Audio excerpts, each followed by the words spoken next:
Hey guys, this is Patty B within the hauler. I have another firearm I'd like to share with y'all. This is my 1903 A3, manufactured by Smith Corona in 1943. The 03 A3 came about because right before World War II started, for the United States at least, with war looming and the adoption of the Garand hadn't got quite into full swing yet, they needed more rifles. So they started pulling the old Springfield 1903s out of reserve and getting them ready to possibly issue to troops. And they realized they didn't have enough of them. So the government contracted Remington and Smith Corona to manufacture more.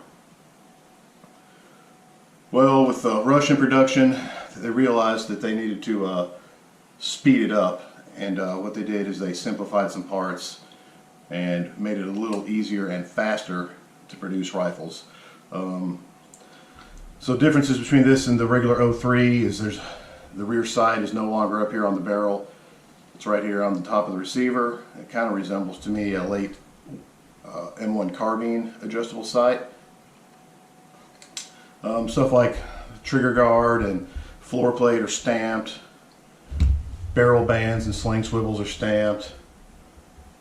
Just trying to save time and money to get these things out the door as quick as they could. So the specs on this thing is it's got a 24-inch barrel, weighs about 8.5 pounds, 5-round magazine, loaded via stripper clips, and chambered in America's cartridge at the time, which is a 30-06. So as you can see, the action on this thing is pretty much pure Mauser. Has your nice big Mauser style extractor, 2 lugs, 3rd safety lug, Mauser style flag safety.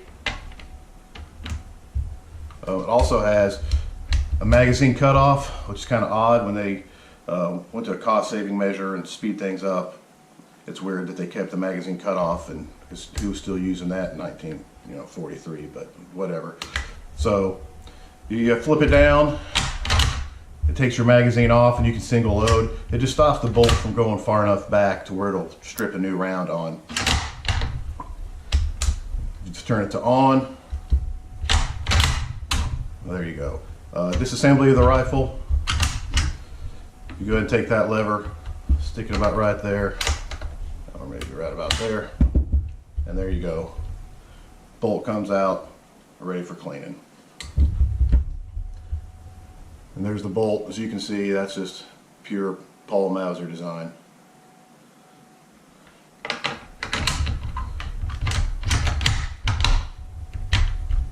So to me, from a shooter standpoint, the best upgrade on the 1903 A3 versus just the 03 is this rear Aperture sight. I just prefer Aperture sights so much better than the original sight that was on these. It is adjustable for elevation and windage via this knob right here, which makes it so much easier to shoot, in my opinion. I just like Aperture sights better.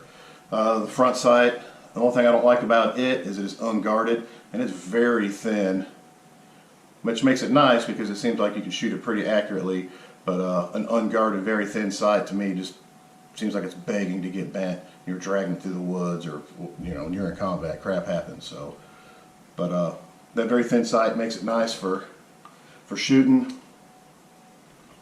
But other than that, I mean, it's just it's a nice rifle. If you're lugging around that 10+ pound Garand, this thing at 8.5 pounds or so probably seems pretty svelte.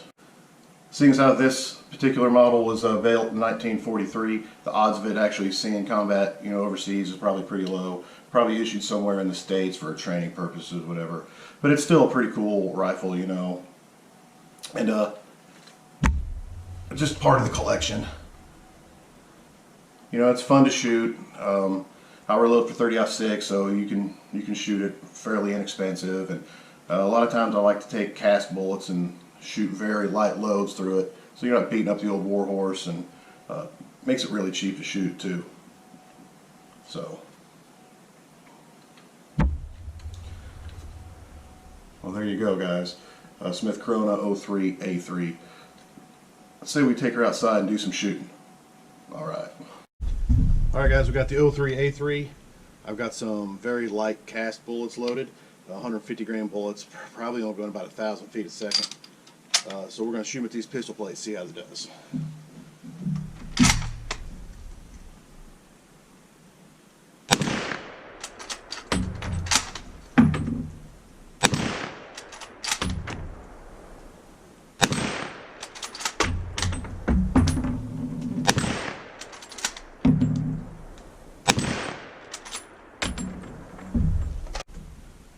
Alright, I've got some more cast bullets to see if we can make that spinning target spin for us.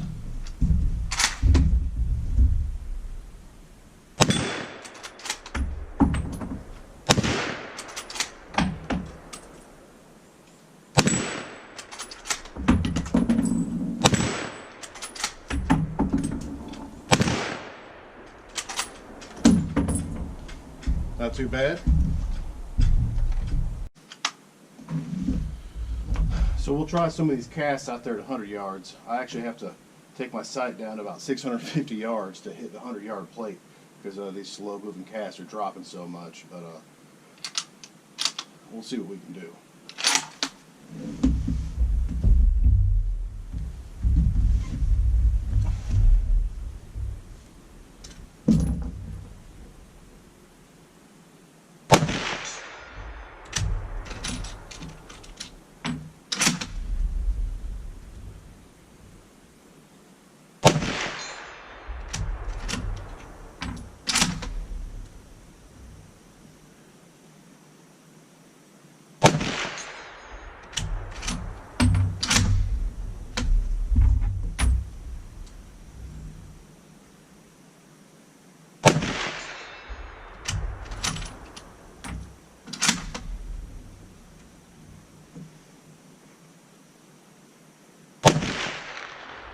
Whiffer.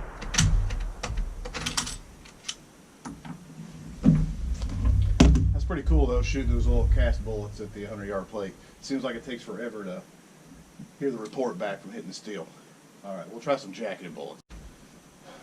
Alright, we've got some 130 grain spear hand loads loaded up with not very hot charge of 48.95. See what we can do.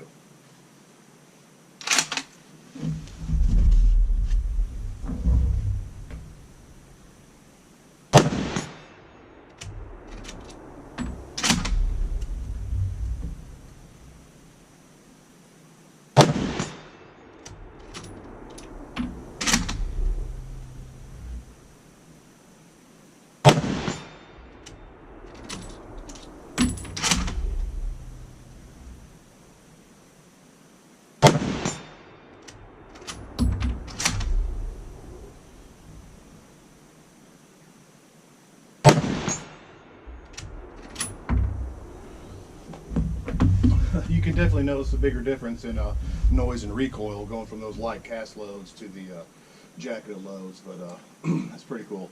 Alright, let's try 200. Alright, we'll try some jacketed bullets at 200 yards.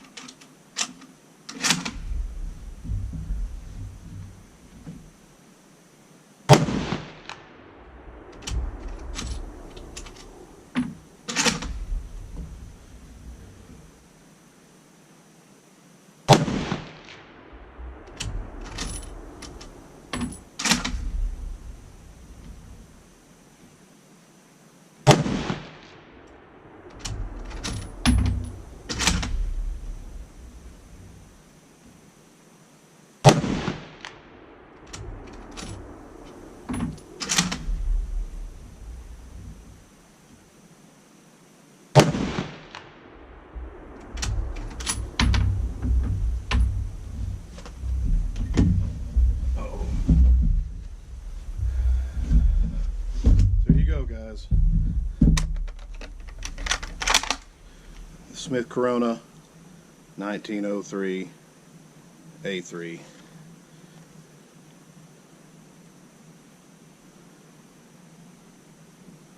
All right, y'all have a good one.